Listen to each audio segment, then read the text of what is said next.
अस्सलाम वालेकुम नाज़रीन, कल्याण न्यूज़ में माया सादिया अब्बासी पेश आहिनि हिन वक्त ताईं जूं हेडलाइंस। बिलावल भुट्टो ज़रदारी गुर्दन ऐं जेरे जे मरीज़नि लाइ ख़ुशख़बरी ॿुधाए छॾी। परॾेही वज़ीर बिलावल भुट्टो ज़रदारी गंबड़ जी गम्स इस्पताल में फिफड़नि जी पियोनकारी वारे शोबे जो इफ़्तिताह करे छॾियो। पीपी चेयरमैन ऐं परॾेही वज़ीर बिलावल भुट्टो ज़रदारी चयो आहे त पाकिस्तान जे अवाम खे गुर्दन ऐं जेरे जे इलाज लाइ हाणे भारत न वञणो पवंदो। गंबड़ जी गम्स इस्पताल मयारी इलाज जे मामले में दुनिया जे कंहिं बि इस्पताल जो मुक़ाबिलो करे सघे थी। मुल्क में फिफड़नि जी पियोनकारी जो इहो पहिरियों शोबो हूंदो। वॾे वज़ीर सैयद मुराद अली शाह चयो त गम्स जी बहितरी लाइ समूरियूं घुर्जूं पूरियूं कयूं वेंदियूं।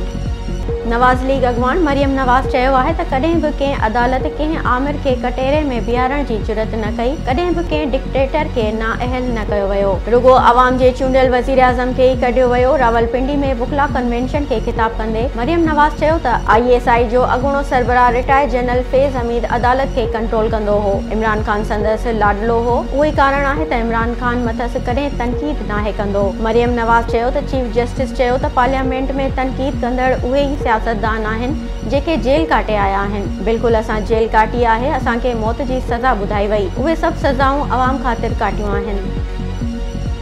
पंजाब में चूंडनि जे हुकुम बाद इलेक्शन कमीशन जो हंगामी इजलास तलब। पंजाब में 14 मई ते चूंडूं कराइण वारी सुप्रीम कोर्ट जे हुकुम बाद इलेक्शन कमीशन अॼु मशावरती इजलास सॾाए वरितो। चीफ इलेक्शन कमिश्नर राजा सिकंदर सुल्तान जी सरबराही में सुप्रीम कोर्ट जे फ़ैसिले जो जाइज़ो वरितो। अदालती फ़ैसिले ते अमल दरामद जे इम्कान जो जाइज़ो वरितो वेंदो। गुज़िरियल ॾींहुं चीफ जस्टिस उमर अता बंदयाल जी सरबराही में 3 रुकनी बेंच इलेक्शन कमीशन जी 8 अक्टूबर ते चूंडूं कराइण वारे फ़ैसिले खे गैर आइनी करार ॾींदे रद्द करे छॾियो हो।